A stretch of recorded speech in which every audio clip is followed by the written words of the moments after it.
And welcome to the castle, everybody. This is Night Sleeper Z42, and today we are going to make a town in spectacular settlements. So last time we made a village, and the time before that we made an outpost, so our settlements are getting bigger and bigger, which means we're going to be making more rolls and kind of having to really provide some extra detail to these locations that we are creating. So let's head on over to towns, and this is something that I really do like. I like towns. Villages, they're kind of like just places that your players might happen to come across. They aren't really made for sticking around for too long, but towns, that's something different. Towns, your players can always come back to those locations, whether for shopping or for other things. So let's get right into towns, and I absolutely love this piece of art. A horse snorts in your ear as a merchant in front of you tugs on the reins from their position atop their wagon, stopping at the town gates. The guard approaches, lazily stopping, or the guards approach, lazily probing for information about his cargo in the bored tones of those who go through this question and answer charade 1,000 times a day, making a show of throwing up the heavy canvas and giving it a cursory glance. Once satisfied, they weave the merchant on and on with the horse once more lumber into motion.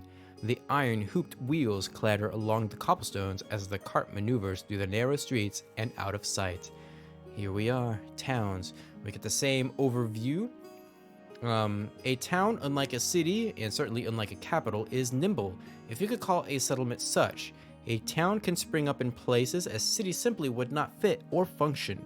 Yet a town also harnesses some of the most crucial elements of its larger cousins, the beginnings of a true economy and developing society.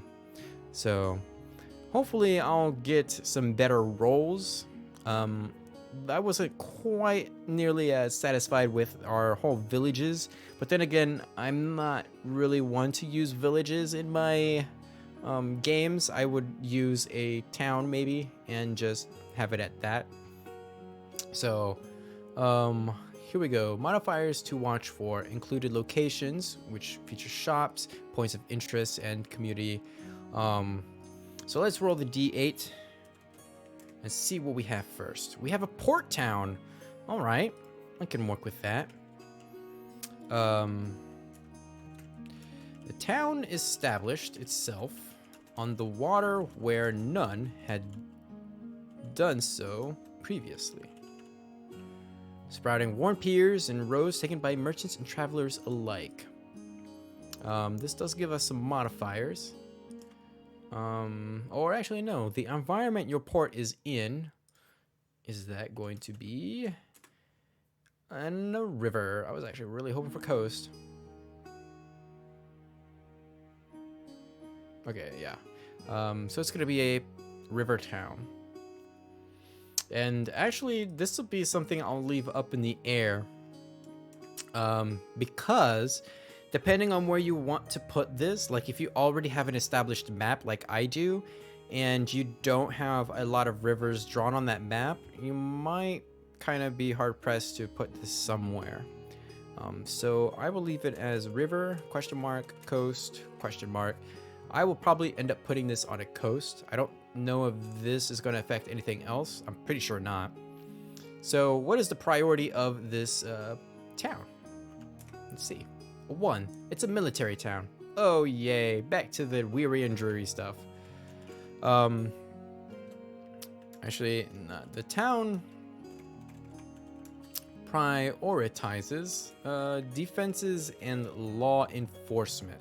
And so there are some modifiers. We get a +1 to +1 to fortification and law enforcement. Cool. To fortification and law enforcement.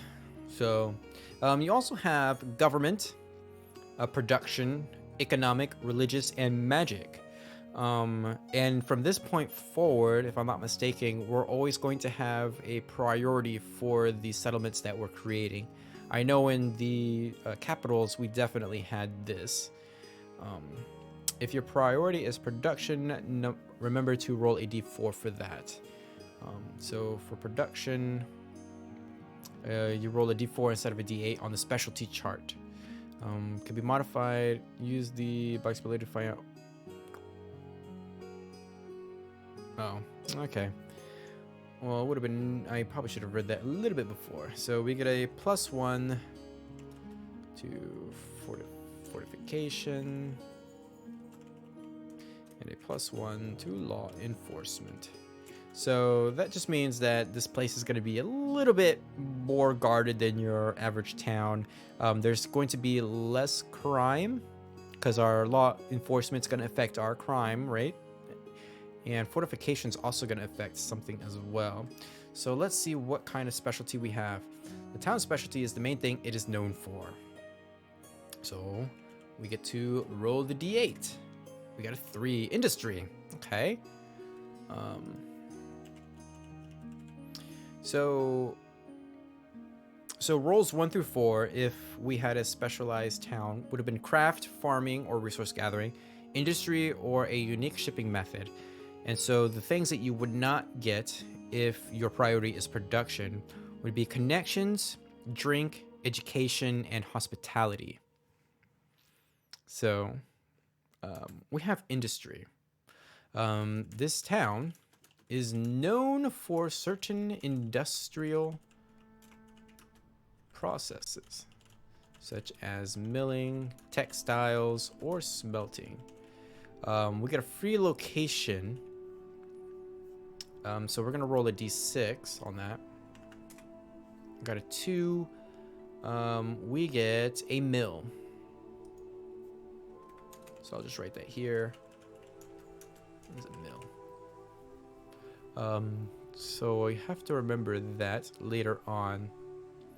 The age of our location.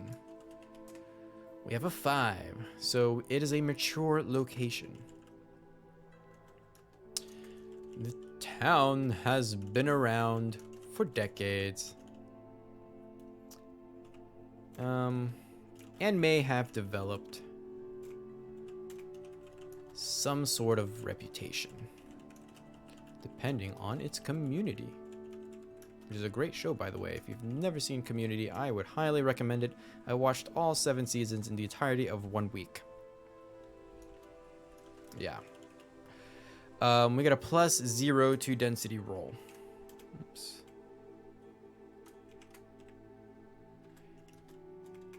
To population density. There we go. And our size is going to be a d20. A 12. We got a medium. Look at that. So this, as you should probably surmise, this size chart is going to be a little bit different than the village's size chart. So I think we had like a medium size in the last one as well, but this one up to 1,000 standing structures are in the area.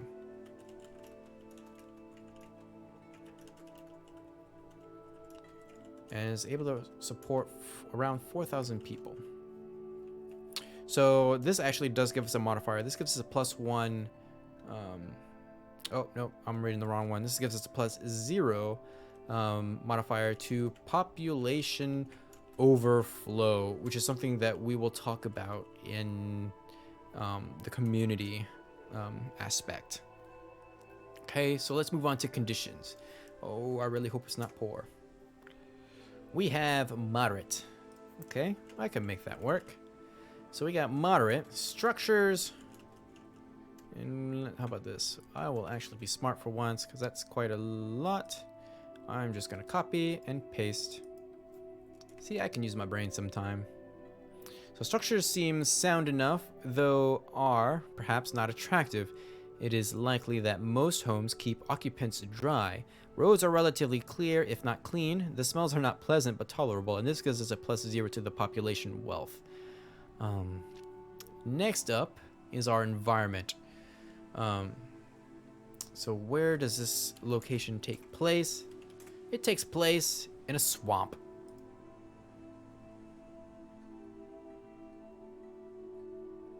There we go. So if your origin is port, remember to roll a d6 here. 1 to 3 is a coastal, 4 to 6 is a river. So there we go.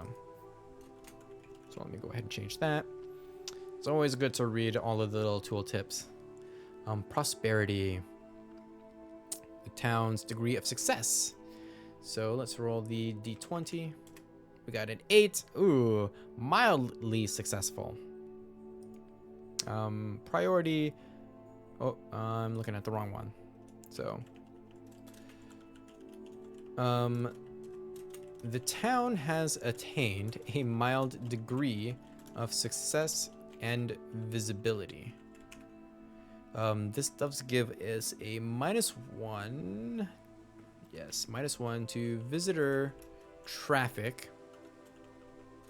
And it's also going to give us a -3 to population wealth. So, not so good overall. But at least we're not war-torn, like in our village, Fernsworth. So the market square is often the beating heart of a town. On market days, vendors from all over will come to play their wares. It is also where hordes of travelers will come to find anything they could need or be convinced they do. Buildings around the market square are typically considered prime real estate due to the amount of traffic they see. So let's roll a d6. Got a 5. Spacious, room for lots of vendor stalls. This could be like maybe the only town in the region, maybe. So we have spacious. Vendor stall acquisition. Merchants depend on having a great location from which to sell. With finite space in the market square, how does a town determine who gets space? And this is actually something quite important, especially when you're detailing like where your players are or how they enter the market and what they see. So, for example, we just rolled a 1, which is a first come, first served. There's no fee. There's a first come, first served with a fee. There's a lease, and then there's a bid. So we're quite spacious. So it's a first come, first served with no fee. At least at this point. So that's quite interesting. I mean, if I was the leader of the market in determining who gets space, I definitely would be I would definitely be doing a fee, especially with all this space. All right, so the merchant overflow. This determines if people are allowed to sell outside of the market. So in my capitals, my capital that I rolled months ago, it was banned, and I gave them a +1 to law enforcement. So we'll roll a d4 and see exactly if they are allowed to sell outside. So excess vendors are allowed to set up stalls, but as the town guard do not patrol or monitor these areas, the risk is higher. The spaces available are unkempt. So that's what that means overall. So there you go. So I'm actually really surprised that doesn't give us a -1 to crime. All right, so we have fortifications. Fortifications can include walls, heavy gates, and watchtowers, as well as acting as protection. Fortifications can have an effect on how the populace feels. If one feels safer, it is much easier to feel happier to stay and spend, or at the very least, unafraid to walk alone back to your inn. This is affected by, yes, +1 by the age. That's population density. What am I doing? Priority. So we do get a +1 for that. And we're rolling a d20. A 7. So that becomes an 8, which is lightly fortified. Okay. Lightly fortified. So the town proper is surrounded by light walls of wood or stacked stone. The fortifications pose only a mild inconvenience to outside forces, but they easily keep out wild animals. So that could be just something, that could be just all that they need here, because they're on a coastal town on a port. To outside forces. But they easily Keep out wild animals. And this gives us a +1 to disposition. So very interesting. All right, let's move on to step 2, which is the community. We get the population density. Okay, so this is modified by age. So we have a +0. So let's roll our d20. A 3, a sparse. Oh. Man, I gotta tell you, I was playing D&D earlier today and all of my rolls were also quite low. So I'm actually really surprised that I'm still continuing the low roll chain here. Okay, so folk live here, but it would never be called bustling. Walking down the street, you'll typically only see a few people. So we get -1 to population overflow and -1 to night activity. So population overflow, that's going to be or actually the population density gives it a -1. And our size gives it a 0. So, all right. And that is going to be another d20 roll. We got a 4, so it's 10%. A tenth of the town's population is outside of the towns proper. So there we go. We have farms and resources. So we are at a medium, so we get 2 rolls on this, right? I'm a medium. Yes, I am medium. So that means I get 2 rolls. So as the mechanical combination of a village and a trading post, a town often has resources or work that it specializes in. They may have farms or resource gathering hubs established that bolster the town's economy and support the town itself. Roll on the table below to see if the town has any farming or harvesting options or operations.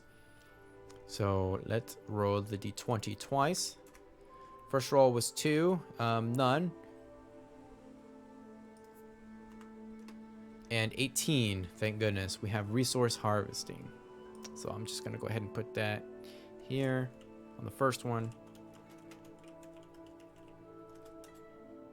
Depending on the landscape and available resources, trees, minerals, ore, stone, etc., a logging camp, mine, or quarry belonging to the town has been built nearby to harvest resources for use of sale. And that's just to kind of help with things. Okay, so we'll just go ahead and keep that as a resource harvesting then. We'll just put this one as none. It is possible to have no farms or resources within the geological boundaries of the town. This means that the town likely supports itself in other ways, whether through trade or service. Another option to consider would be things such as support from an external source, like a political ally, or perhaps if the town is part of a larger kingdom. The ruler allocates resources for the town for some reason. So rolling none forces you to ask, how does this town function without these things?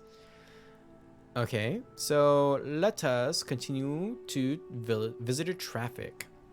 Towns by their nature tend to attract at least some visitors, at least those interested in selling their wares on market days. However, should you decide, treat any result of 0 or less as meaning the town gets no visitors.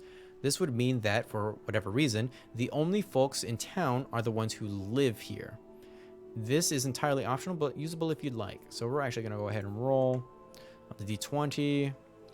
Our prosperity is giving us a -1. So we got 13 becomes a 12. Which is, let's see, crowds. Awesome. So we actually do have some people here. It's not like a ghost town. So a noticeable, sorry if you can hear that noise in the background. Somebody is cooking. A noticeable amount of people come through town on a regular basis. Congestion is increased. So we get a +2 to the night roll. Interesting. To the night activity. Alright, so night activity is modified by visitor traffic, which is -1, as well as... Oh, whoops, that's +2. My bad, I was reading the wrong thing. And the population density, which gives it a -1. So we get just a simple +1 bonus on that. And that is going to be a D20, or no, not a D20 roll. That's going to be, yep, a D20 roll. Where population density and visitor traffic give an ample idea of the daytime activity, a town's nightlife can vary greatly depending on how many people are staying over. Even if the vast majority of shops and services are open, this doesn't mean that all would be. It is perfectly reasonable to expect that some shopkeepers would keep regular business hours and close up for the night. So let's roll that D20, and we're gonna do a +1, which is 16, which means that we are active during the night, which is very awesome. I actually like that. Inns and taverns remain open perpetually. Some shops and services may be open, catering to late travelers or night owls, like your average McDonald's. A fair amount of establishments may still be closed. If the town has a gate, it is kept open but guarded, ready to be closed if needed. So next we have demographics. So we'll roll a D20 roll on that. We got a 13, which is normal distribution. So that's kind of how I would remind myself. So disposition, what was our fortification like?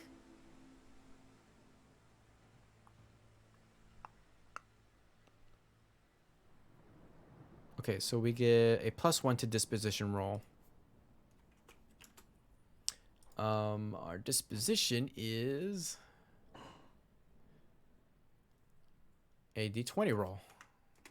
So we got a 6. Unfriendly. Oh boy. For a port town, I really think there should be some sort of a modifier for that. But oh well. Locals don't care much for visitors, looking upon them with contempt. At least they are not at least they're not openly hostile, is all I can say. For leadership, if you have the priority of government, you re-roll any results resulting in 91 to 100. So underworld or anarcho-syndicalistic commune, which is still baffles me, by the way, that that's a thing. So let's roll a D100 and see what kind of leadership we have. 82, so we have an oligarchy, which actually can make sense. And here's what we'll do. I might go ahead and set this up as a merchant plutocracy. Since it's on the coast, it seems like it can be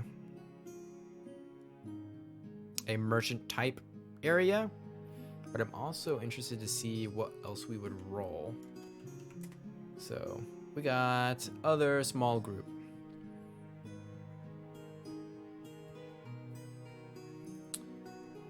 Okay.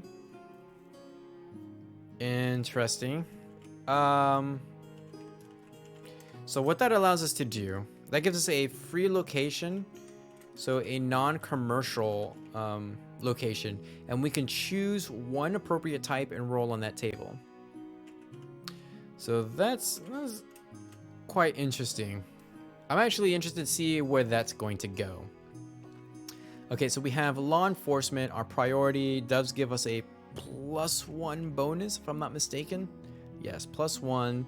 Our merchant overflow gives us a 0 because we don't have Okay, so that gives us a 0 to merchant, or to the law enforcement. So go ahead and put the +0. Our leadership, I did not give us anything because it was an oligarchy. So 0, and total law is going to give us a +1. All right, so let's roll the d20 and add +1, which makes it a 5. So yay, we moved from a sheriff to a small town watch. Thank goodness. Oh boy. So we got ourselves a small town watch, which gives us, it does give us some benefits. It gives us a -2 to the crime roll, which is actually quite bad. I mean, it's not a 8, -8, so we should be thankful for that at least. Population wealth. Let's go ahead and roll a d20. Population wealth is modified by the condition, which our condition happens to be 0. And then our prosperity is going to give it a -3. Uh-oh. That doesn't sound good. Okay, so let's roll a d20. And we got a 5, so that takes us from an 8 all the way down to a 5. So we're impoverished. That's a weird word to spell. Oh, man. Around half of the town struggles to carve out even a meager existence. So that gives us a -2 to crime. So we're at, what, -5 right now at this moment? Or no, we're at -4. And we also get a -1 to quality rolls. And we will see what that means when we get to the points of interest on the 3rd page, when we're rolling for our shops and whatnot. The minuses to crime on this table represent reasons why there might be more crime, by the way, if you haven't caught up on that. So let's roll for crime. Our leadership does not give us any benefits whatsoever. Law enforcement gives us a -2. Population wealth also gives us a -2, so we're at -4. Oh boy, here we go. 0. So we get regular. The streets are crawling with criminals, and a purse unstowed is almost sure to be snatched, which actually does kind of fit the whole port area. So I'm down with that. So we get +4 to the urban encounter rolls. So whenever we look on page 441 or 442 for encounter rolls when our PCs are going into that town, we will always be adding a +4 to that roll. All right, so step number 3 is points of interest. So the points of interest are places of significance in a settlement. These fall into 3 categories, each with a certain priority. Non-commercial locations, encompassing places of education, gathering, government, and worship.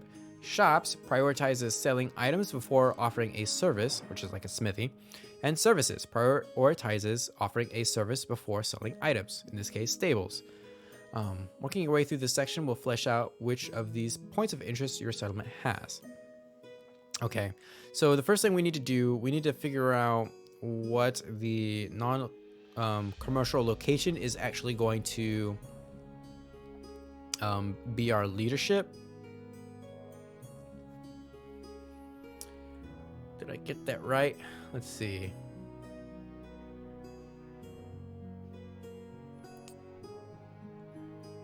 So we get a free non-commercial location. Choose one appropriate type and roll on that table. Oh, okay. Because I can't see any of these actually holding any type of leadership capabilities, so I'm gonna have to think on that, and that might be something that I might change to. And in fact, I already kind of said I wanted a plutocracy in the beginning, so I'm actually gonna go ahead and change that. So the merchants actually rule this place. And that could give it a whole kind of a cutthroaty kind of feeling a little bit. So while there aren't very many the government is not run by, thieves and whatnot, or a thieves guild. It could be run by shifty merchants. So non-commercial locations, we are medium, so we get 3. Non-commercial locations, these are types, right? So what we'll do, actually roll a d4. I got a 4, so it's a place of worship. And so we'll look on the places of worship and roll a d20. We have a 12, which is a sanctuary. So we have a sanctuary is going to be our first non-commercial location. Let's go back and roll a d4, which is a 3, which is a education type place. No, it's a place of government. So roll a d20 and look on the, or nope, it's a d4 for the places of government. Don't know why the places of worship had to be a d12, but I guess it's just based upon their percentages that they wanted. So we got a treasury, which I would really hope so. And we'll roll another d4. That's a 2. That's the education, right? That's a place of gathering. So this place has no education. The place of gathering is another d4 roll. And we got a gathering hall, just like in our village. Fernsworth, by the way. So those are our 3 non-commercial locations: a sanctuary, a treasury, and a gathering place. So the number of commercial locations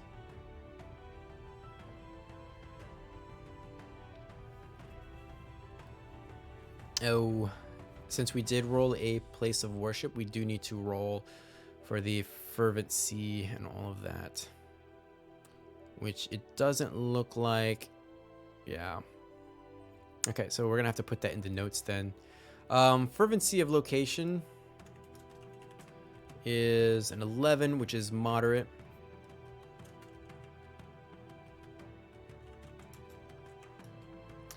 Equals moderate, and alignment is a d10.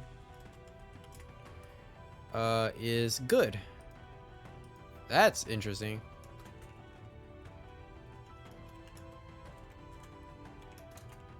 Equals G. Good.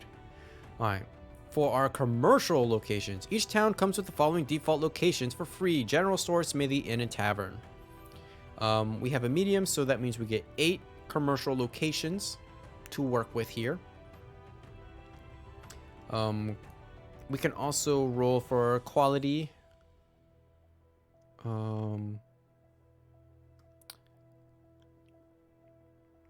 But again, I don't think I will, for the sake of time, I'm not really going to do that. Okay, so we have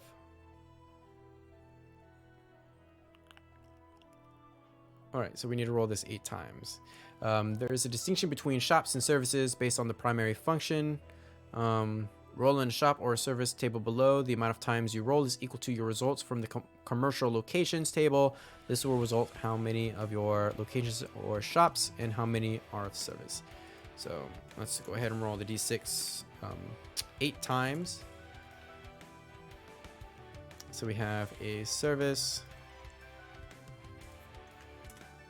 That's another service. I think it's just another service. Another service. Wow, we got lots of services in this here town. There's a shop. There we go. We need some shops in this place. Another shop. And, well, we're not quite balanced yet. Another shop. So, let's see. One more roll.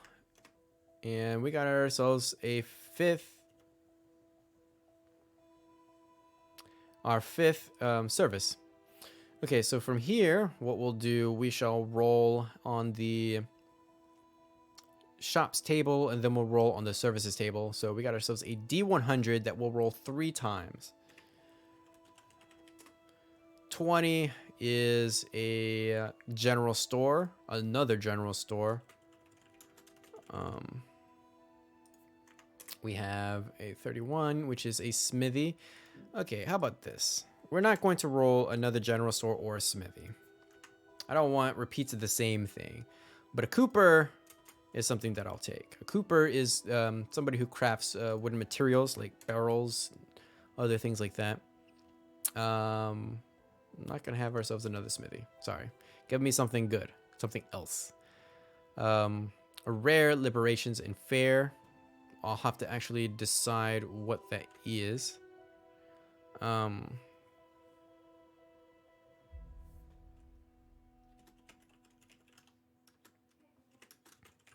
So that is that. And our last location is going to be a one, which is a baker. Look at that. We got ourselves a baker. Could be a really good quality baker. All right, so for services, we'll roll 5 times on the services table. Starting with a barber. Those are always fun to work with. By the way, if you didn't quite know, barbers back in ye old days, like in the medieval times, a barber was not simply somebody who cut your hair. A barber could have been somebody who provided very minor surgery, things like working as a dentist or giving you stitches and stuff like that. So barbers kind of doubled up as a minor doctor of sorts. There's a stable. Good. That's our second location. 83 is a cloak and dagger. Hired help, cloak and dagger.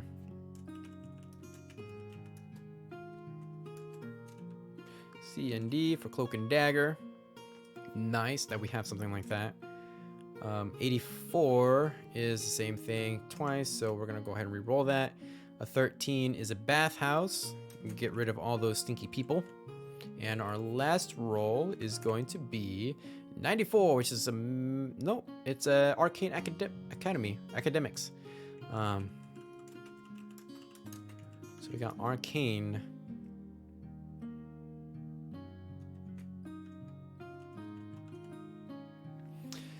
So experts in matters of magic and lore may also be natural magic or something else. It need not be exclusively arcane. So not exclusively arcane. I'm glad they made that distinction. Magic mercenaries are people who actually use magic for attacks and stuff like that.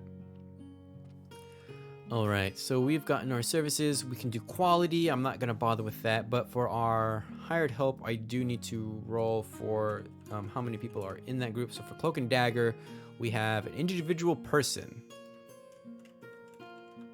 Boy, so we got ourselves a real roguish person working there. And we also have just one. For the arcane academic. So vendor stalls. Who comes to sell on market day may be constant flux. Perhaps some come every week, while some make an annual pilgrimage and come once a year. Most of the tables in step 3 can be used to generate stalls just as easily as permanent locations. So for your market days, you can go ahead and roll that to see who is coming to sell their wares. So extra intrigue, we have some recent history.